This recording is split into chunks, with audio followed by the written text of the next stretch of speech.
Led by Melky Villanueva, assistant coaches Franklin Mancio, Tyron Ruiz, and Syke Miguelino with Joseph Abaya.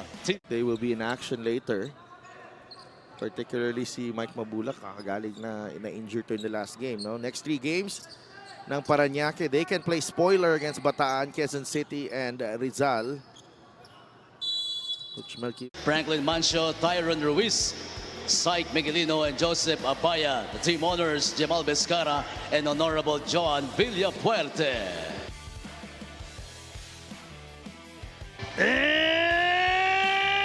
Lander Cannon for Parañaque, while Bataan also shaking up things a bit with Gumatay. So Coach Melky him to post similar numbers, but I think 104-66, 7 minutes and 35 seconds left.